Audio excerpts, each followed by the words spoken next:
Hey everybody, welcome back. My name is Abby with Fitness is Medicine, and today I'm going to show you another full body workout that you can do in your home or anywhere. I am going to use a few more tools or modalities today. If you have a fit ball, go ahead and grab it. You don't need it. You can do it on the floor, and I'll explain how to do that. Or you could also do it with a chair. Regardless, we're also going to use a couple different sets of dumbbells, so grab one that's maybe a medium weight and a little bit heavier, and a ball. So you can either use a playground ball or a small weighted medicine ball. Again, if you only have like a set of dumbbells, that'll work perfectly for this. So, also we're gonna do an agility exercise that I use in my gym with a ladder, but you can easily do it on a tiled floor or even like a sidewalk, something like that. So I'll show you and give you some ideas as we do that.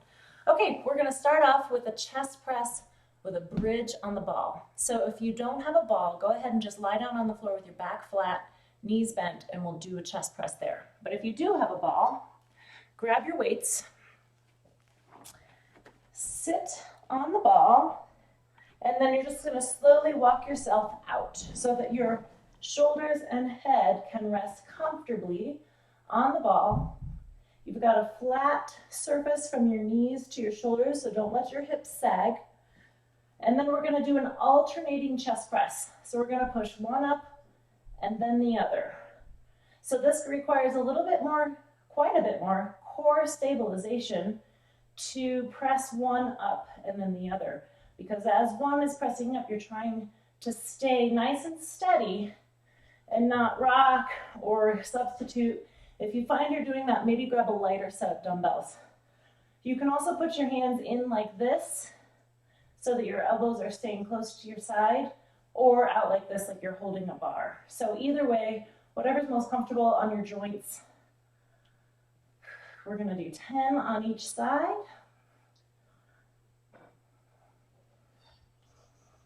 Pushing through your heels with that bridge, contracting your glutes and holding it in that steady spot. All right, so when you're done, you can walk yourself back up, put your weights on your legs, and then set them down safely. Okay, next we're going to do a body weight exercise. I'm gonna roll my ball out of the way, and we're gonna do a reverse lunge into a knee up. So, I gotta get this camera a little bit higher. There we go. So sideways here, I'll show you. I've got my ladder set up here, so I don't wanna run into it. We're going to lunge backwards into a knee up. So if you get your hands going like you're running, so we can call this like a runner's lunge into a knee up. And think about, you don't have to go all the way down into a kneel, but that's kind of the form that you want to be in, so that you have a 90-degree bend in each knee. You're not out forward in front of your foot like this. You want your knee directly over your ankle. So lunge up. If this is too much of a range of motion, do it smaller. You can just go to here, or even just rock back like a weight shift. And then you're still challenging that balance by doing that big step backwards. And then you're still getting that hip flexor work by bringing that knee up. So if you can, go into that lunge. You're alternating your arms like running or walking. Your arms are always going, alternating with your legs.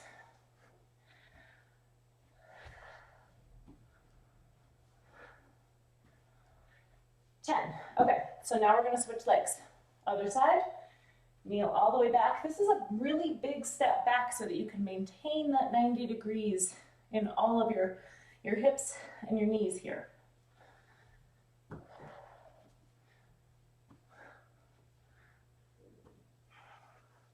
Remember, you can do a smaller range of motion or just a weight shift as well. So find the part that works for you, find the variation that works for you.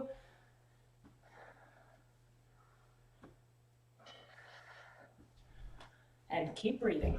Okay, next we're going to grab a little bit lighter weight. And either you could do this on a chair or a coffee table, or a couple chairs set next to each other if you don't have a bench like this. So we're going to put one knee and that same hand up on the bench so that you have a nice flat back. Grab this, bring it up like this so that your upper arm is parallel to the floor. And the only joint that's going to move here is your elbow. So you're going to press back. And you're keeping that upper arm parallel to the floor. It's just a hinge at your elbow. You're just pushing back and letting it come back down. Nice and slowly each direction. Keep a nice flat back. Don't let your shoulder come up near your ear. Keep that shoulder down.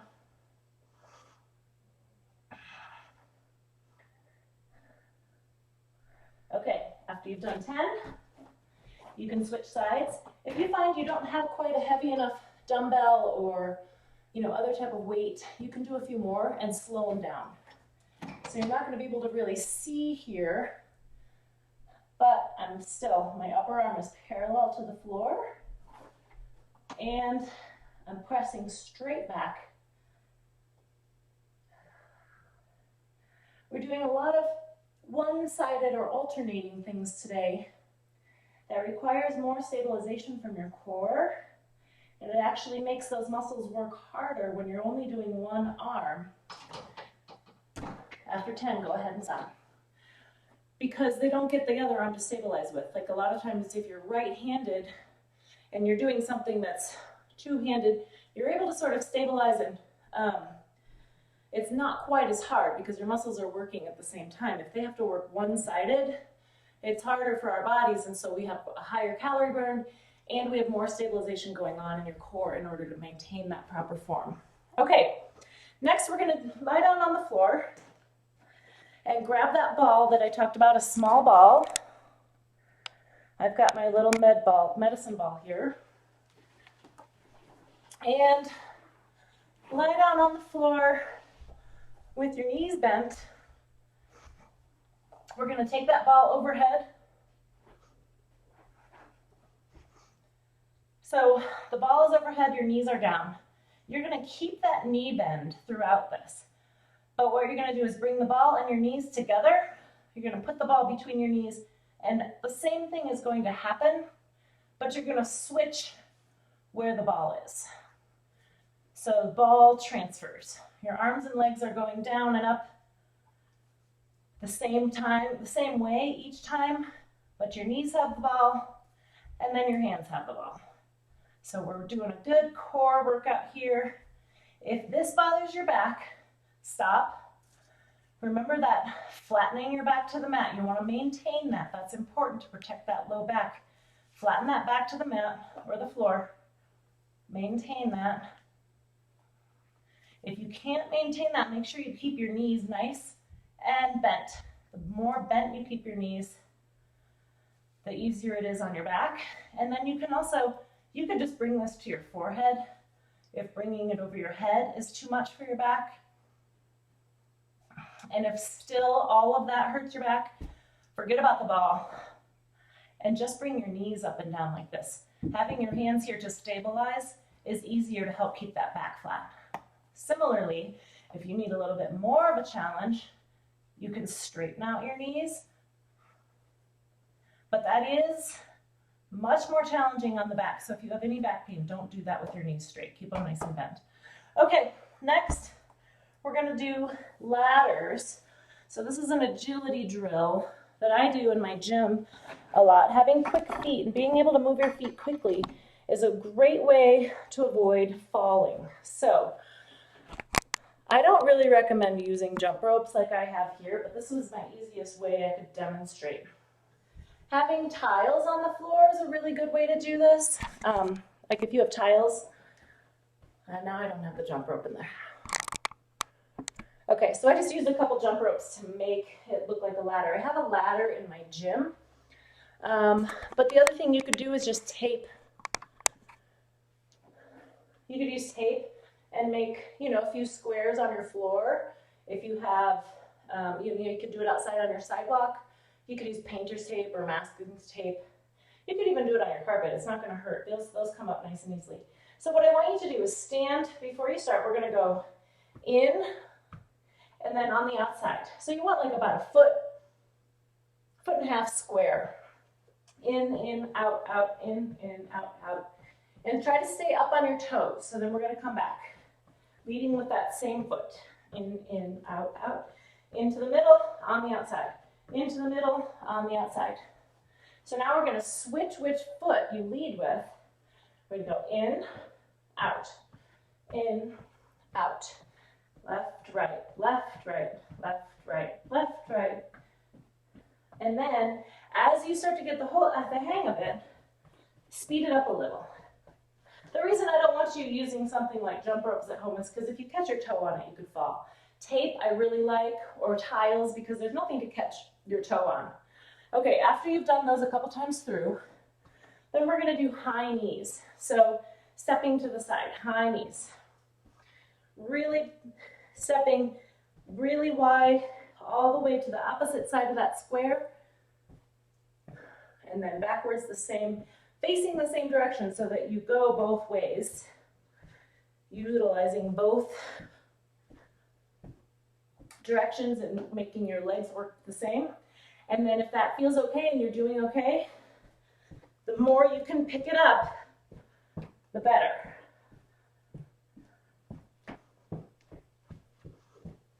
High knees. Okay, so do those a few times through.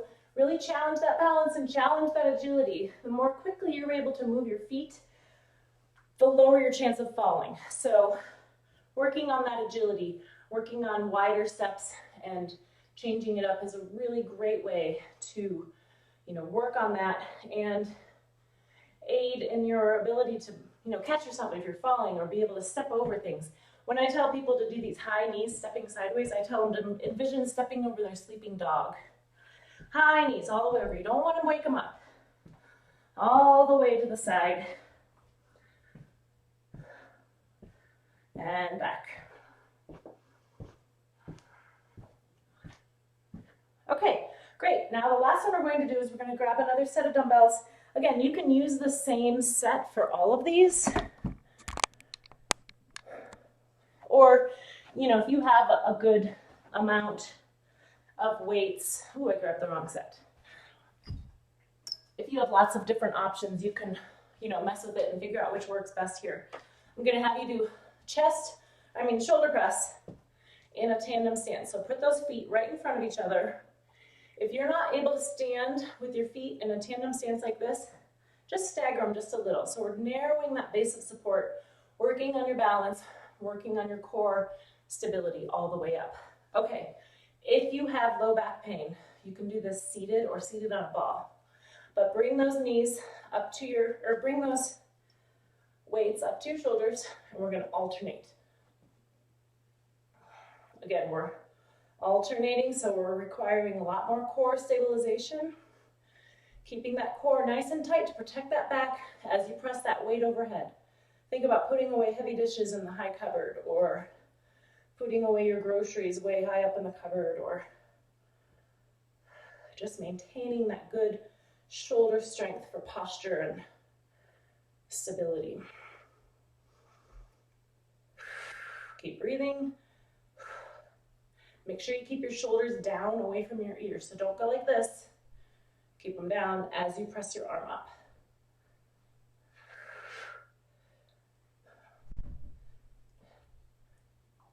Good. All right.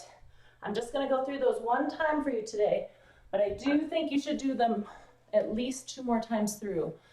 The second time you do them through, your body is set up. It's been warmed up to do those. They're going to feel a little bit easier. You know what you're doing. The third time, you're really building that strength. So if you want to, you can press pause, go do 5 minutes of cardio right now, maybe walk around the block, or walk around your backyard for a little while, come back, do another set. This is a great way to get a good calorie burn, keeping your heart rate up the entire workout so that we work lots of different muscle groups and you're getting stronger and more able to take on the challenge of life. All right, Subscribe to my page, like my videos, and let me know if you have any questions. All right, have a great week, everybody. I'll see you all next week.